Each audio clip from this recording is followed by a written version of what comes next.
it's Heather here at LARRS, and today we are going to do a reality check video. You guys are definitely going to want to stay tuned for this one, and remember to hit that subscribe button.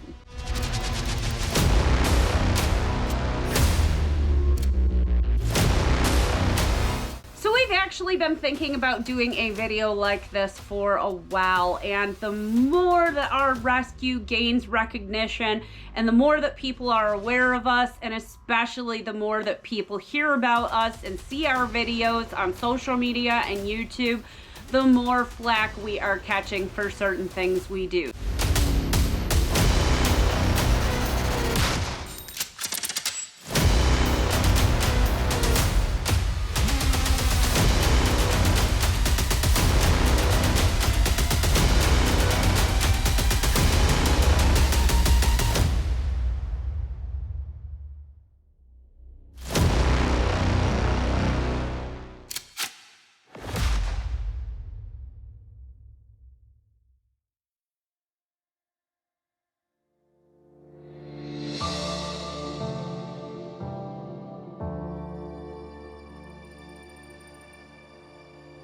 So we thought it would be best this week to do a reality check and really give you guys some information about what we're doing at the rescue, why we do the things we do, and then also ask some questions for you guys.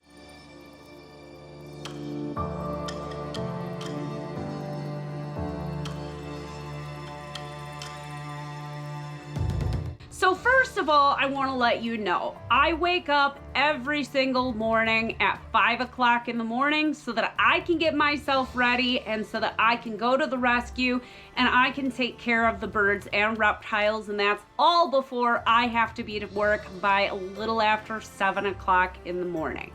When I come back in the evenings to take care of the animals, there's a lot of things that I need to do for the next day for prepping, such as making sure that all of the food dishes are set for chop for the birds, and also making sure that any water dishes are clean that need to be cleaned, and setting myself up for success for the next morning. And then I wake up the next morning and I do it all over again.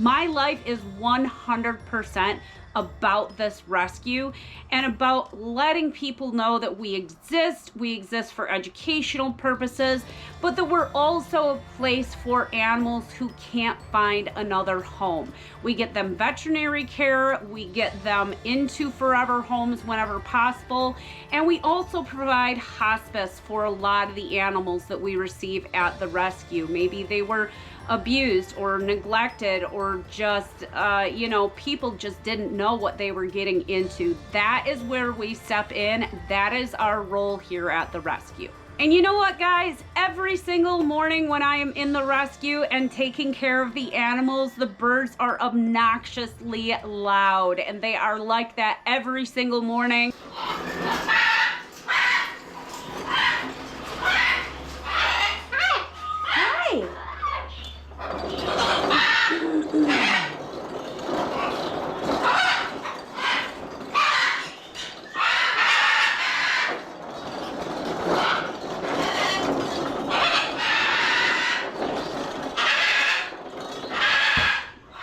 And they are like that every single evening.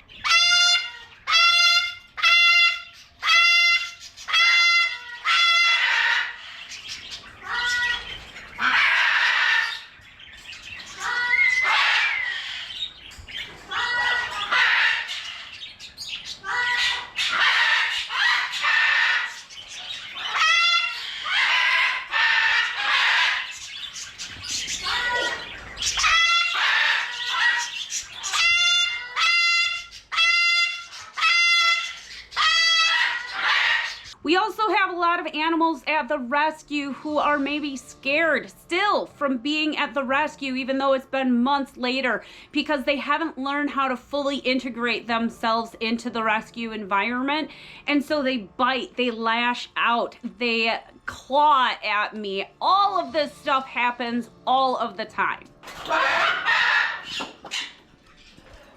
You got Sassy Pants. Yep. Just trying to get Sassy Pants some water. Typically when you're dealing with rescue animals, you are dealing with animals that have, for one reason or another, even if it is nothing else in their life than being dropped off at the rescue, they have been through some kind of a trauma. And that's why I call a lot of these animals trauma animals, because they do need a lot of work. Now, we dedicate a lot of what we do to putting work into these animals, to getting them socialized, to getting them on the proper diet, and then to getting to know their personalities so that we can get them into the right forever home. Here's a good little reality check for you. Birds are messy and reptiles are too. And if you think that taking care of a bird or reptile is gonna be easier than a dog or a cat, you've actually got that reversed.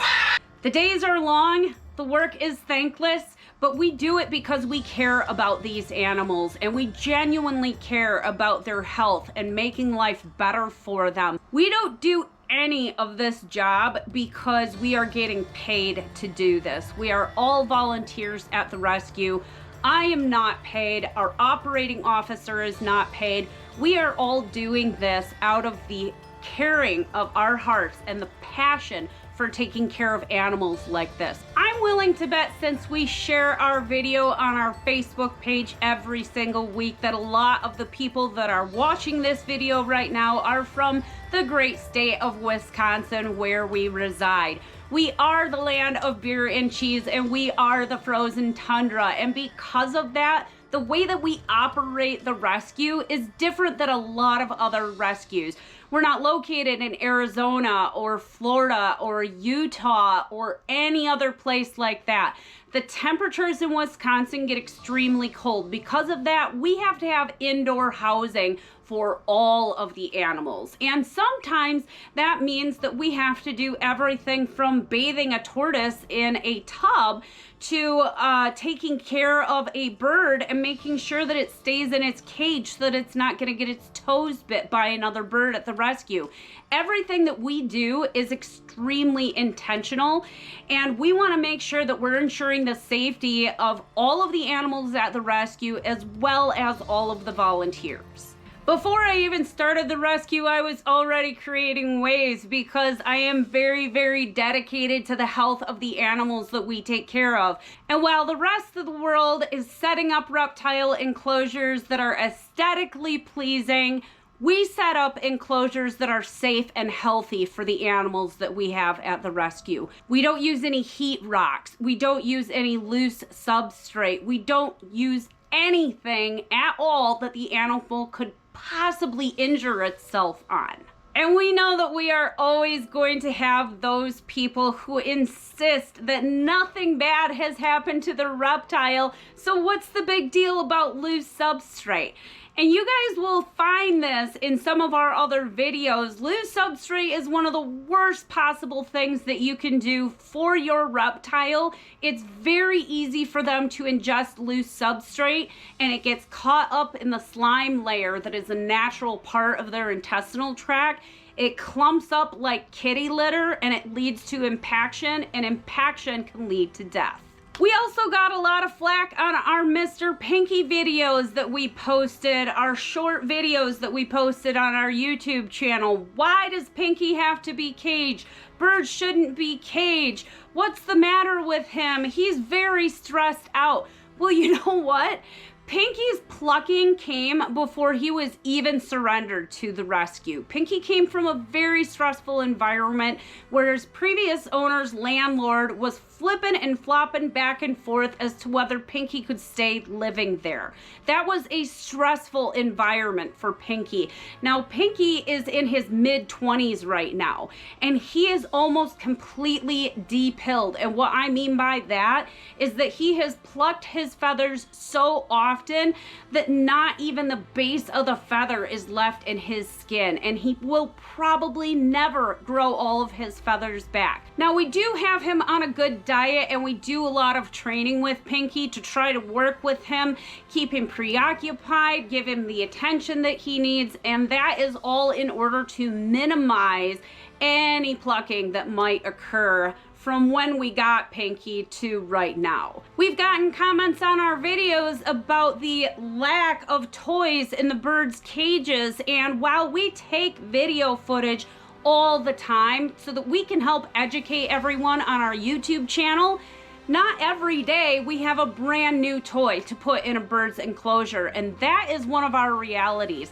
Bird toys are extremely expensive, and especially when you have a great big wood toy, but you also have a great big macaw, and all of a sudden that $80 wooden toy is destroyed in about 20 minutes. Thankfully, we have people like Wendy at Big Beak Shredders, located out in Massachusetts, who has recently started donating toys to our rescue on the regular. Wendy, thank you so much for all of the care packages that you send to us. We really, truly appreciate you. Here's another harsh reality of what we're going through at the rescue right now. Not only are we fielding negative comments on our social media and our YouTube pages, but we are quickly reaching a point where we're not going to be able to be a rescue anymore because we have a lot of expenses every single month.